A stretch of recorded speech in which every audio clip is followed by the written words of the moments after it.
On this week's episode, we discuss how Disney's treating the Star Wars franchise and why we think it's possibly coming to Disney Infinity 3.0. Will you agree with us? Let's find out.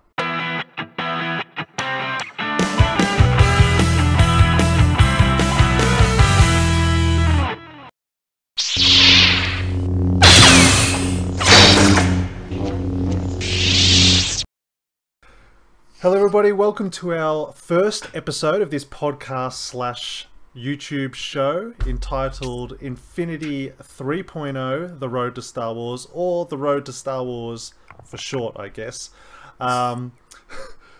This, I think, and I think Dan will agree here, is a pretty exciting show. We're not saying that, I should say, as of recording this podcast, it has not been officially announced that Star Wars is coming to Disney 3.0. Alas, that there hasn't even been confirmation that there is a Disney Infinity 3.0. But, you know, we're fairly confident that it will happen. But even if it doesn't, it's still worthwhile discussion that we want to discuss. Don't you think, Dan? Absolutely. Absolutely. I think it's our moral imperative. Yeah. So I guess just to explain a little bit how we think, and again, this is sort of our pilot episode, but the way we think this is going to work is we're going to be discussing different topics, obviously in reference to Star Wars and Disney Infinity, but not some of them will be crossover. Sometimes it'll be just Star Wars conversation in general. We don't want to exclude the Star Wars fans out there who have not played Disney Infinity, so we will be quite explain as much as we can about the game for players that haven't played it before in its current format. But the idea is that we're going to be releasing episodes close to daily, and we really want to encourage conversation. So on each of the videos that we have specific topics, please write all the comments you can think of, and in the YouTube video, and then at the end of each week we'll actually review those comments for the week's topics. Then we'll bundle all those episodes together, the audio, in an uncut format, and release that as a podcast on the Inside Infinity Podcast Network, which we will link to in the show notes, and there'll be a link at the end of the video that you can click on to subscribe to that podcast. So that will be an unedited, unedited as in we're going to crop our best thoughts down to try and make these 5 to 10 minute videos to view on YouTube. But if the conversation went for 20 minutes, you'll get the full 20-minute conversation in the podcast format at the end. As far as they know, it's unedited. Exactly. Exactly. Full disclosure, it's like I'm a Star Wars fan, but I'm not the uber Star Wars fan. I was a Star Trek guy growing up. I chose to defend Star Trek. It's like when you chose Nintendo or Sega to back when you were a kid. I was kind of the Star Trek kid, but I always loved Star Wars, but I was never... I don't know, and this is, I guess, the beauty of having myself and Dan. Dan's the Star Wars expert, but I have, and I'll be interested to hear from you, Dan, I have virtually zero exposure to the expanded universe, which has now been rendered null and void. But how much of the expanded universe are you aware of? Very little, I must say. I'm an uber fan when it comes to the core trilogy. Mm-hmm. I did watch the prequels. I even own the prequels on DVD. We'll discuss my view on the prequels at a later date. I think my expanded universe goes as far as the holiday special, which took years of therapy to cover up. But it's one of those things where no, I never really got into the Star Wars universe. I read some of the comics. I had a couple of the books that I read when I was younger, but no, it's more the canon of Star Wars that I've been a massive fan of and know ridiculous, amounts of, trivia on, but I have no issue with the expanding universe being sort of discarded for this continuation. I'd rather, and this will segue nicely into our first discussion topic, but I'd rather do away with all that and get more Star Wars films from Disney than have to try and then be very limited on what we can have Star Wars wise, because it has to try and be shoehorned into the expanded universe. Yeah, I agree. I was kind of I can imagine if you're a uber Star Wars fan that you would be quite devastated at the news that they were wiping out all that expanded universe information. But I mean, that's a topic for another time. But I think it's good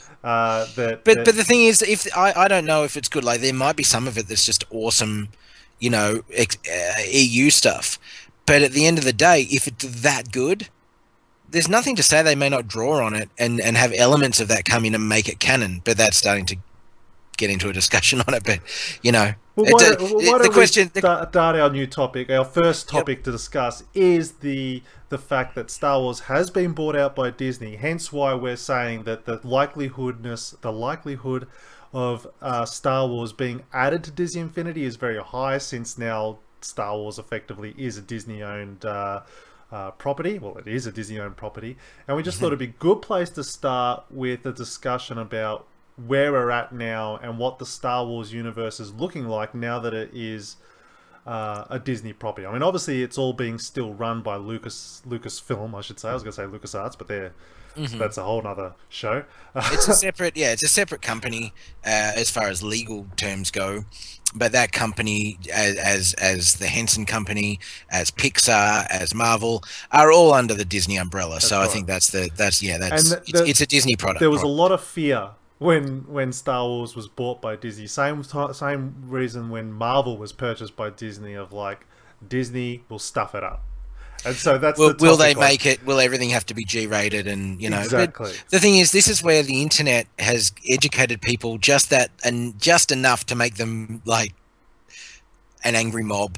You know, it's like a lot of people didn't realize, because it was in the 80s and we didn't have the internet and broad knowledge, that Touchstone Pictures is actually the adult division of Disney, and they could release PG and M films through Touchstone that couldn't go through the Disney brand. So just because Disney own it doesn't mean that everything's going to be, you know, singing, you know, bluebirds and you know, roses. No, that's exactly right. And I guess am I right in saying that the new Star Wars Rebels show is the first product of a Disney-owned Star Wars film? I'm commercially available. Yeah, I don't think there's been anything prior to that they've done. No games have come out. No TV shows have come out, and Ep 7 is the first movie coming out. So no, this is the first, and I'm really liking what I'm seeing. I mean, they even scrapped the game, which names escape me right now. 1313 was it? That was something. 1313. Yeah, they scrapped that.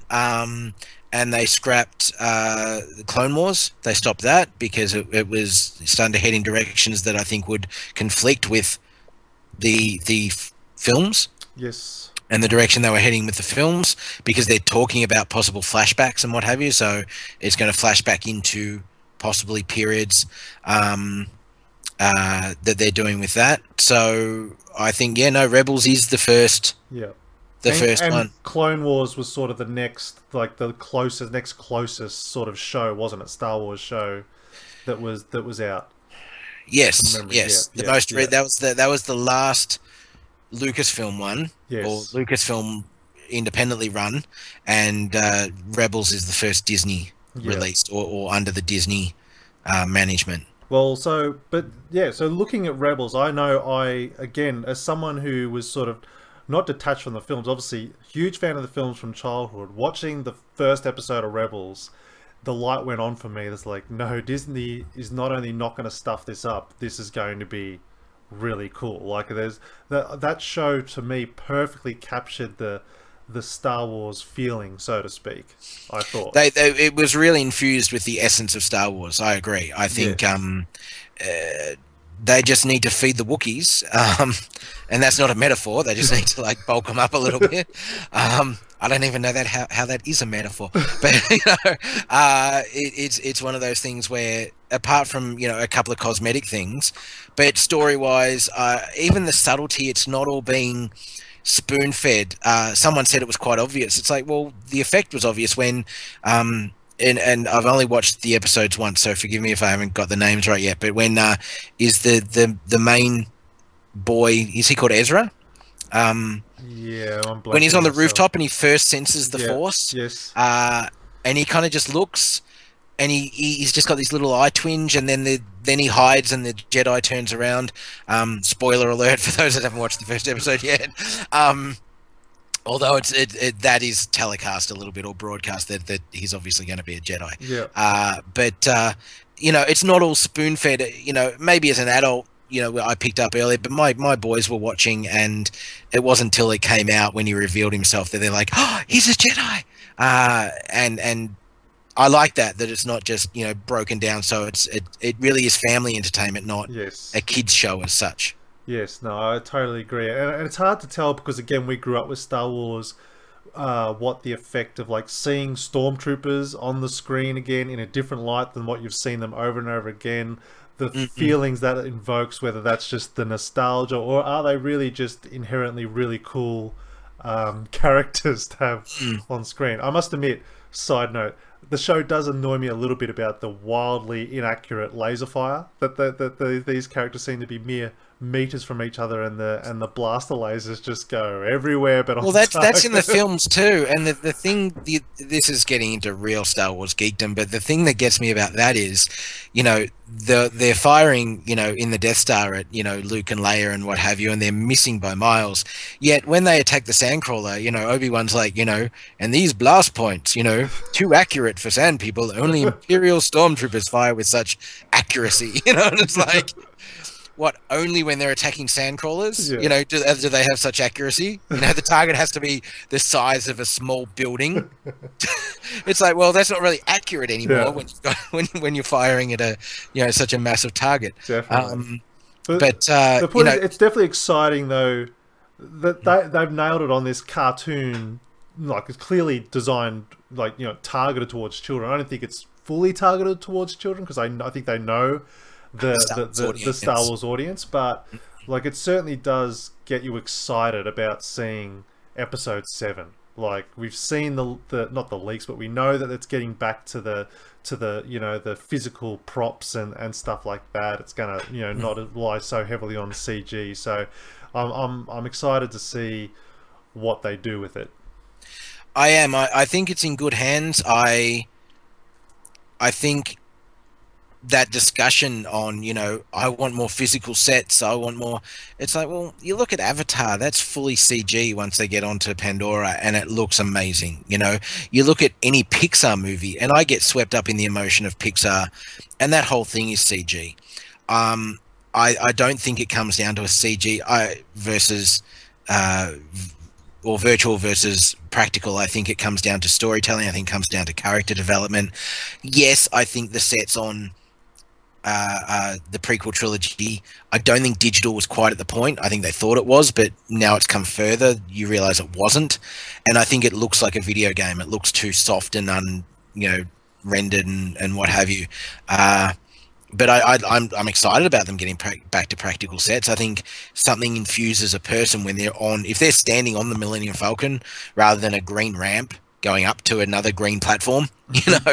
I think it's not just the actor's ability to act. I think something happens to you. I've got a friend who performs as Darth Vader, and he did so in an official capacity in Australia for years.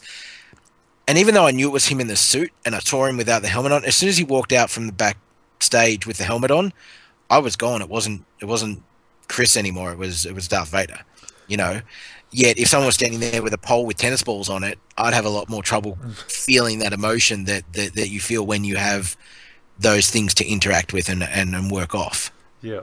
So in a nutshell, we're saying Disney's doing good so far. They have not wrecked the Star Wars brand, and it's not by any stretch. At this stage, it's all positive moving forward. In fact, we were just saying, I believe we were saying just before we started recording about the fact that not only are they planning another 3 films, but there's all these spin-off films planned as well.